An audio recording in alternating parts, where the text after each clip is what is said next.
آج ایک بندہ چوری کرتا ہے، ڈاکے مارتا ہے، ظلم کرتا ہے، جور و تعدی کے بازار کو گرم رکھتا ہے، اپنی طاقت کے بل بوتے پر، اقتدار کے بل بوتے پر، اپنی اثر و رسوخ کے بل بوتے پر، اپنے منصب کے بل بوتے پر وہ کمزور کو دبا لیتا ہے، غریب کی گردن مروڑ دیتا ہے، غریب اس کے سامنے بات نہیں کر سکتا، اور ساری زندگی وہ ڈاکو، وہ چور، وہ بدماش، وہ غنڈا، وہ اشتہاری دندناتا رہتا ہے، اور اس کو نہ کوئی عدالت پکڑتی ہے اور نہ قانون اس کی گرفت کر سکتا ہے، اور نہ بستی میں، محلے میں، گلی میں اس کے سامنے کوئی آواز اٹھا سکتا ہے،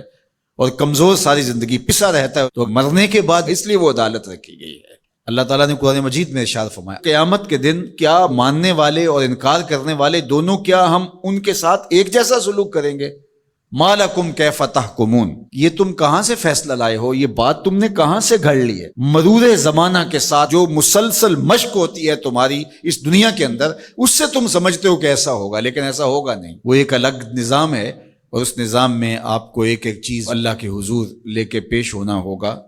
تو کہا واتقوا یوماً، اس دن سے ڈرو، لا تجزی نفس عن نفس شیئا، کوئی جان کسی جان کی جزا نہیں بنے گی، کوئی جان کسی جان کا بدلہ نہیں بنے گی کہ اس جگہ مجھے رکھ لو۔ کوئی بننا بھی نہیں چاہے گا،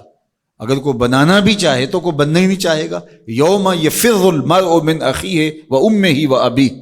اس دن باپ بھی کہے گا کہ میں اس کا ذمہ دار نہیں ہوں، بیوی کہے گی میں اپنے شوہر کی ذمہ دار نہیں ہوں، بیٹا کہے گا میں اپنی ماں کا ذمہ دار نہیں ہوں، ماں کہے گی میں اپنی بیٹی کی ذمہ دار نہیں ہوں، اور وہ ایک دوسرے سے جان چھڑا رہے ہوں گے۔ جب ماں بھی جان چھڑا رہی ہوگی، بتائیے وہ دن پھر کس طرح نفسی نفسی کا ہوگا۔ آج کی تاریخ میں سارے لوگ میدان چھوڑ کے بھاگ جائیں،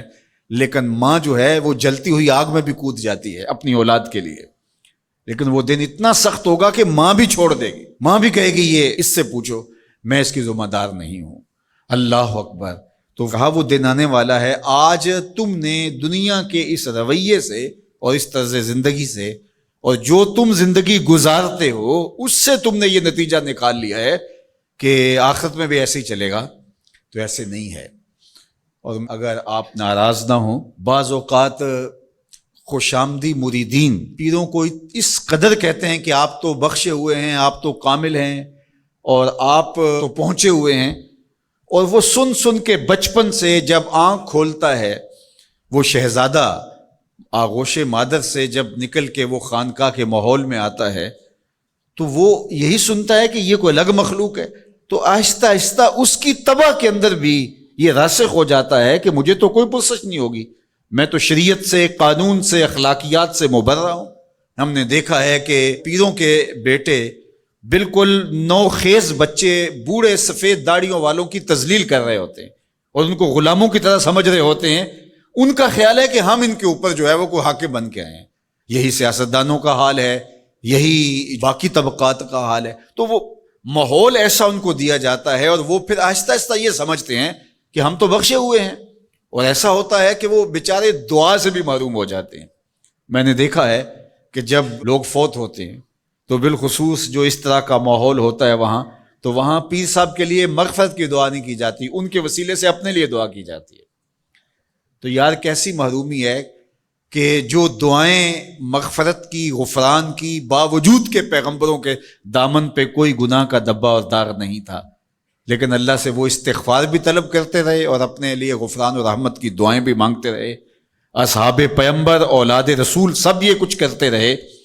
لیکن آج جو ہے وہ مجھے اچھی طرح یاد ہے کہ ایک دفعہ ہم کہیں فاتحہ پڑھنے گئے، بہت پرانی بات بھی نہیں ہے، کوئی 10 سال پرانی بات ہوگی،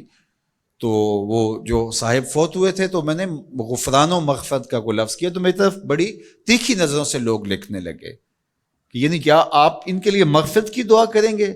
یعنی یہ تو بخشے ہوئے ہیں، میں اور آپ کسی کے لیے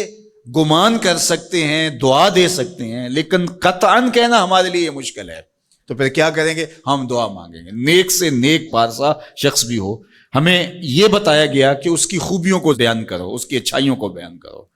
اس کے اچھے اعمال کا ذکر کرو، اور اس کے بارے حسن ظن رکھو، لیکن اس کی مغفرت کے لیے دعا کرو۔